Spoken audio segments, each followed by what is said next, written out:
Cette vidéo décrit les actions préalables que tout collecteur de retenue à la source doit faire pour pouvoir utiliser la plateforme e-billing de la DGI pour déclarer les retenues effectuées en vue de les reverser aux impôts. On saisit l'adresse des impôts impôts.cm et on valide. On voit le panel d'applications développé par la DGI. Ensuite, on clique sur e-billing et en haut à droite, on voit le lien inscription. On clique dessus. On est dans l'interface de saisie d'une demande d'inscription. On renseigne le NIU de l'organisation. On clique. On renseigne maintenant le nom et le prénom de l'administrateur délégué de votre organisation. On renseigne le nom et le prénom, la langue française et on clique sur enregistrer comme brouillon.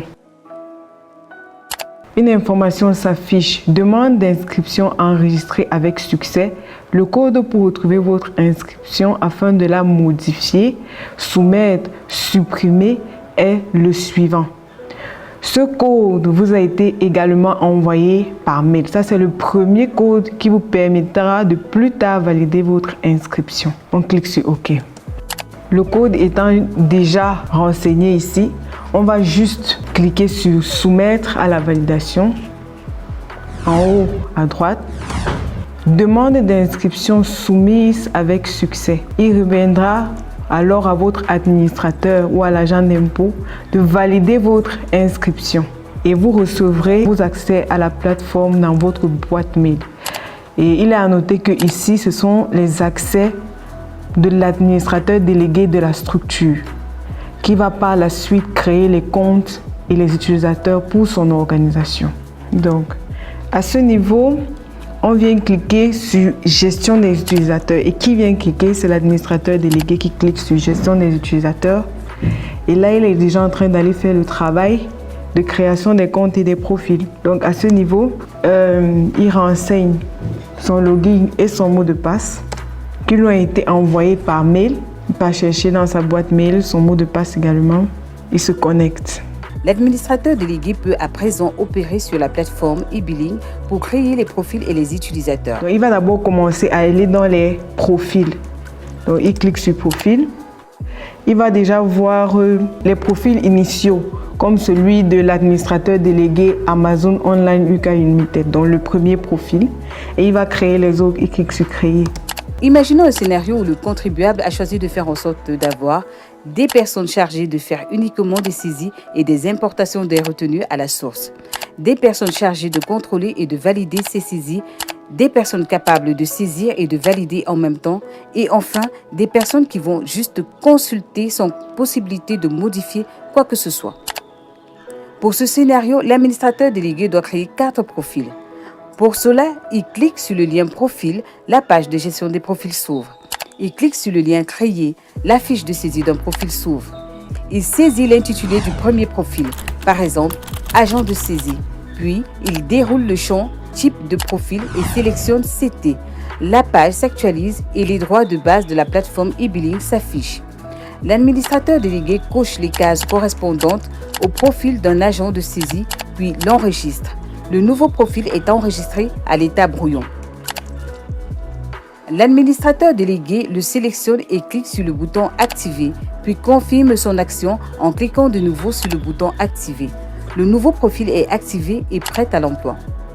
Il reprend l'opération sur les 3 autres profils. Il reste la création des utilisateurs. Ici, on va venir cliquer sur « Utilisateur » et on va accéder à l'interface de création des utilisateurs. Le but du jeu ici étant de pouvoir créer des utilisateurs et associer aux différents profils qui ont été préalablement renseignés dans le système. Donc, on clique sur créer et la première remarque qui est faite même avant de cliquer sur créer, c'est que le compte de l'administrateur délégué est déjà là. Donc, pour dire qu'il a été déjà renseigné. Donc, il clique sur le lien créer, la fiche de saisie d'un utilisateur s'ouvre. Il saisit les informations suivantes pour le nouvel utilisateur. Le login, le nom et prénom, l'adresse mail, la langue, le profil. Le login doit être unique et nous conseillons de le préfixer du sigle de l'organisation, par exemple SNH-Elundu. Il clique sur le bouton enregistrer. Le nouvel utilisateur est enregistré à l'état brouillon. L'administrateur délégué le sélectionne et clique sur le bouton « Activer », puis confirme son action en cliquant de nouveau sur le bouton « Activer ». Le nouvel utilisateur est activé, ses accès lui sont envoyés par email. Le même exercice est fait pour tous les autres utilisateurs, sachant que le même profil peut être attribué à plusieurs utilisateurs. À la fin du processus, donc, chacun a son login et son mot de passe dans sa boîte mail pour se connecter à la plateforme e-billing où chacun viendra effectuer les opérations ou les tâches qu'on lui a attribuées.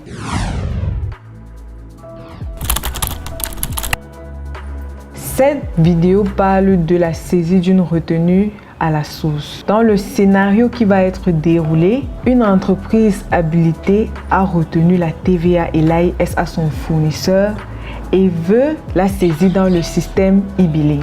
Pour commencer, le contribuable se rend sur le site des impôts impôts.cm et recherche, puis clique sur le lien OTP/e-billing. La page d'accueil des plateformes OTP/e-billing s'ouvre. Elle clique sur le lien e-billing et la page d'accueil de e-billing s'ouvre. Le contribuable choisit de s'authentifier en cliquant sur le cadenas situé en haut à gauche de la page. La page de connexion s'affiche. Elle saisit le login et le mot de passe reçu de l'administrateur délégué, si ce n'est le login et le mot de passe de l'administrateur délégué lui-même. La page d'accueil s'ouvre, présentant les différents modules de e-billing.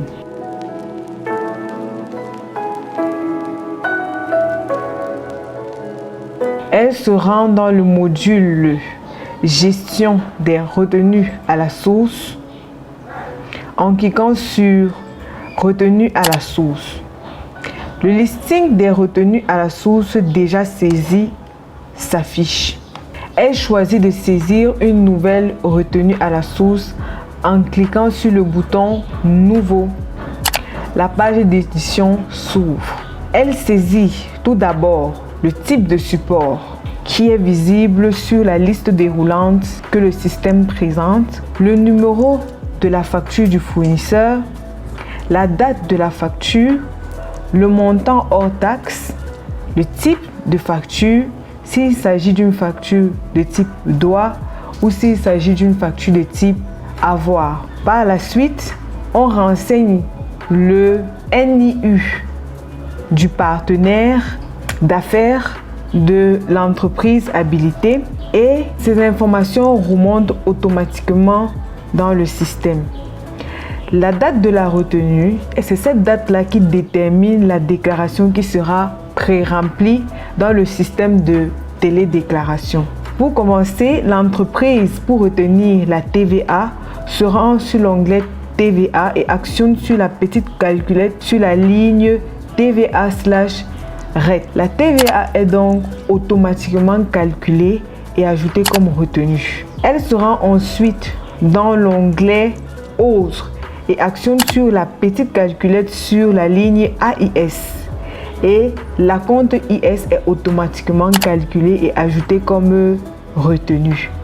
Elle clique sur le bouton Enregistrer. La retenue est alors enregistrée comme brouillon. Elle la sélectionne. Elle sélectionne la nouvelle facture qui a été générée. Dans la liste, elle choisit de la soumettre pour validation. Elle confirme son action en cliquant encore sur Soumettre et le document passe à l'état soumis. À ce niveau, le document ainsi soumis doit être contrôlé par la personne qui, au sein de l'entreprise, s'est vu attribuer le rôle de validation des documents par l'administrateur délégué. Pour cela, elle s'authentifie. À ce niveau, le document ainsi soumis doit être contrôlé et validé par la personne qui, au sein de l'entreprise, s'est vu attribuer le rôle de validation des documents par l'administrateur délégué. Il suit le même processus d'authentification que le précédent, c'est-à-dire il se connecte sur la plateforme et puis il renseigne son login et son mot de passe. Ensuite, Cette personne se rend dans le module de gestion des retenues à la source comme précédemment et voit la liste des retenues saisies qui s'affiche. Elle en choisit une soumise et clique sur le bouton traiter. La page d'édition de la retenue à la source s'ouvre. Elle vérifie et clique sur le bouton valider. Le document passe donc à l'état validé / accepté et est envoyé à la DGI. Les déclarations des deux contribuables impliqués dans cette transaction, qui sont le collecteur et le collecté, sont automatiquement incrémentées.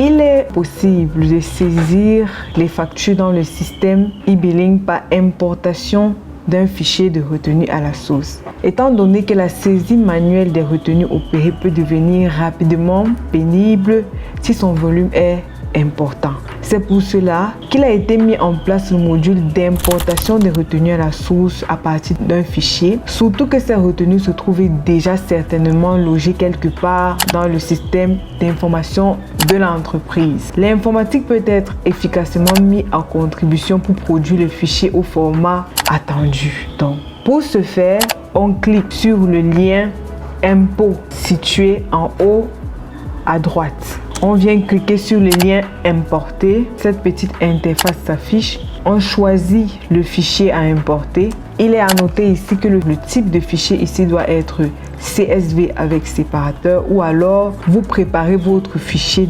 d'abord sur Excel et vous l'importez au format CSV séparateur. L'informatique peut être efficacement mise à contribution pour produire le fichier au format CSV séparateur point virgule qui est attendu.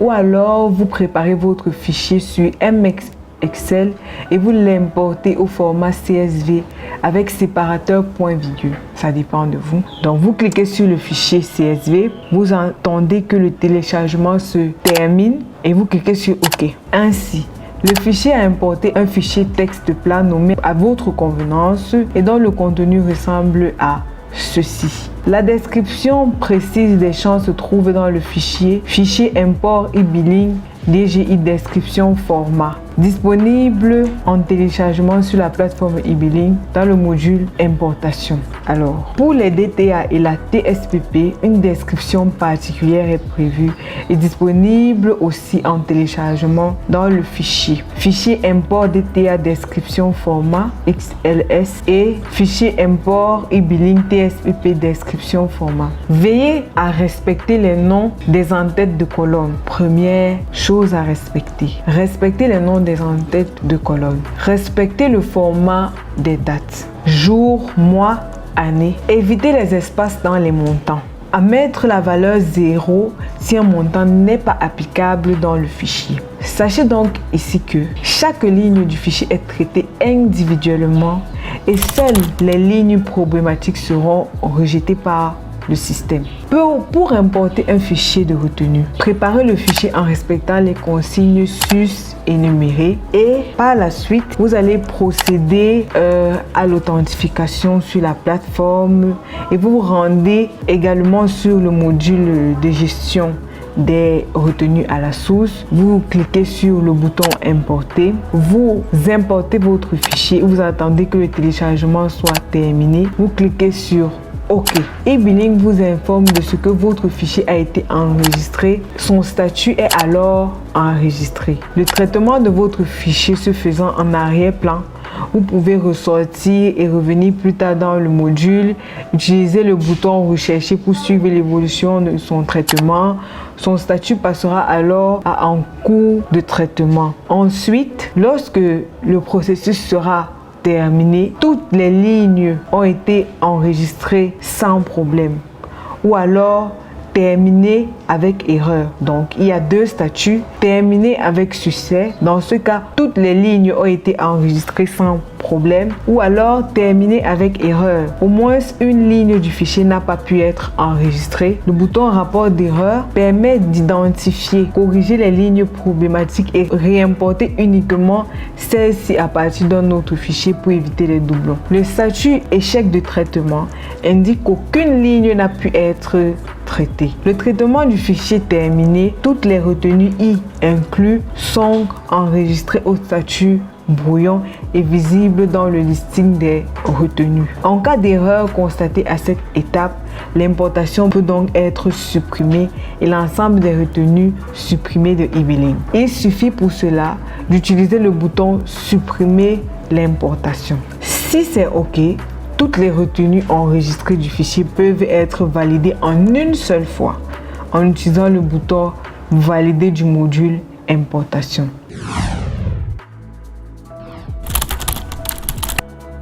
En tant que collecté, il revient à chaque contribuable d'aller sur la plateforme e-billing et télécharger les différentes attestations de retenue à la source qui ont été générées dans le système en fonction des factures qui ont été enregistrées par leur partenaire d'affaires.